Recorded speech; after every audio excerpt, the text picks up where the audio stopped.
नमस्कार। चलिए आज इतिहास के उन पन्नों को पलटते हैं जो हमें भारत की आज़ादी की लड़ाई के एक ऐसे दौर में ले जाएंगे जिसने वाकई देश की तकदीर बदल दी। ये जो तस्वीर सामने है, ये सिर्फ जलते हुए कपड़े नहीं हैं। नहीं, ये तो एक पूरे देश के गुस्से की आग है।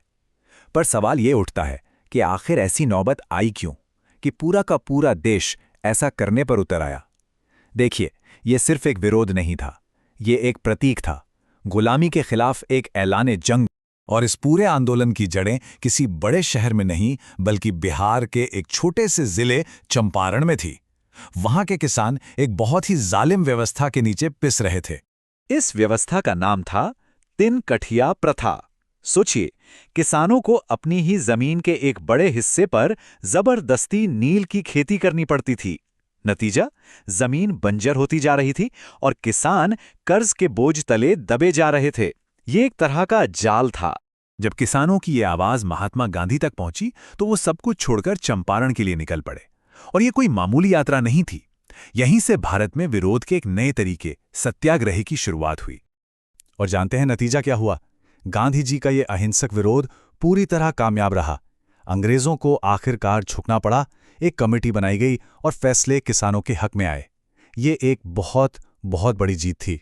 चंपारण की इस सफलता ने पूरे देश को जैसे एक नया रास्ता दिखा दिया।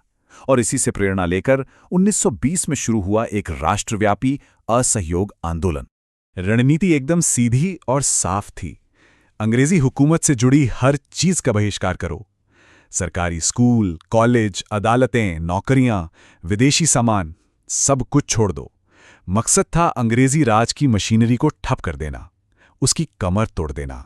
गांधी जी का ये जो कहना था कि विदेशी कपड़ों को जलाना ही उनके साथ सबसे अच्छा व्यवहार है, ये सिर्फ एक आर्थिक नारा नहीं था।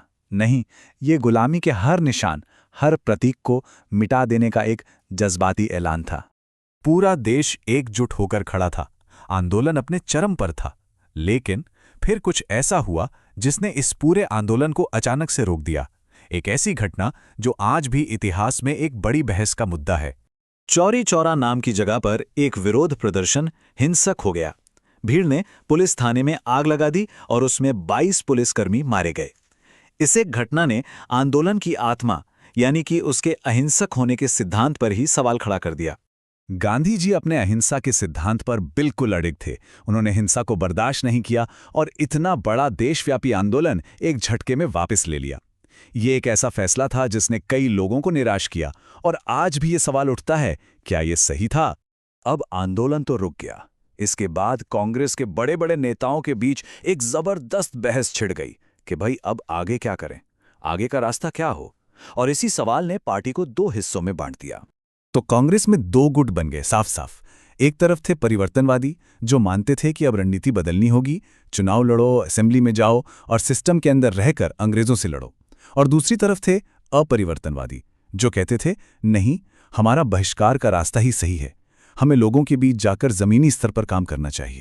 इस बहस का नतीजा ये हुआ कि चित्तरंजन दास और मोतीलाल नेहरू जैसे बड़े नेताओं ने कांग्रेस से अलग होकर अपनी एक नई पार्टी बना ली जिसका नाम था स्वराज पार्टी। ये आज़ादी की लड़ाई में एक नया और बहुत बड़ा मोड़ था। और देखिए, उनकी ये नई रणनीति जबरदस्त कामयाब रही। स्वराज पार्टी ने चुनावों में शानदार प्रदर्शन किया। उन्होंने ये साबित कर दिया कि उनका रास्ता भी आज़ादी की मंजिल की ओर जाता है। कुल 101 में से 41 सीटें जीतना ये कोई मामूली बात नहीं थी। इस जीत ने स्वराज पार्टी को विधानसभा के अंदर अंग्रेजों की नीतियों को चुनौती देने की असली ताकत दी। और फिर 1925 में तो उन्होंने इतिहास ही रच दिया। विट्ठल भाई पटेल सेंट्रल लेजिस्लेटिव असेंबली के पहले भारतीय स्पीकर चुने गए। ये सिर्फ एक पद नहीं था, ये एक बहुत बड़ी प्रतीकात्मक जीत थी जो बता रही थी कि अब हवा का रुख बदल रहा है।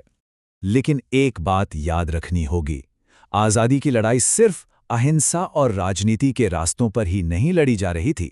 नहीं, एक और धारा भी थी जो साथ साथ बह रही थी, और वो थी क्रांति की धारा, सशस्त्र संघर्ष का रास्ता। वीर सावरकर जैसे कई क्रांतिकारी थे जिनका मानना था कि आज़ादी मांगी नहीं जाती, छीनी जाती है। उन्होंने हथियार उठाने और अंग्रेजों को बलपूर्वक देश से बाहर निकालने के लिए कई गुप्त संगठन बनाए। देश के अंदर और देश के बाहर अनगिनत क्रांतिकारी संगठन दिन रात अंग्रेजी हुकूमत को जड़ से उखाड़ने के लिए काम कर रहे थे। ये जो नाम हम देख रहे हैं, इनके पीछे कुर्बानियों की न जाने कितनी दास्तां छिपी हैं। तो हमने देखा कि 1917 से 1925 का जो ये दौर था, इसमें आज़ादी की लड़ाई एक नहीं बल्कि कई धाराओं में बह रही थी। एक तरफ गांधी जी का अहिंसक सत्याग्रह, दूसरी तरफ स्वराज पार्टी की राजनीतिक लड़ाई और तीसरी तरफ क्रांतिकारियों का सशस्त्र संघर्ष। हर रास्ते की अपनी मंजिल थी, अपनी जीत थी और अपनी चुनौतियां भी थीं। अब सवाल ये उठता है, क्या इनमें से कोई एक रास्ता दूसरों से ज्यादा जरूरी था, या फिर भारत की आजादी के लिए इन सभी की अपनी अपनी जगह थी? ये एक ऐसा सवाल है जिस पर सोचना बहुत जरूरी है।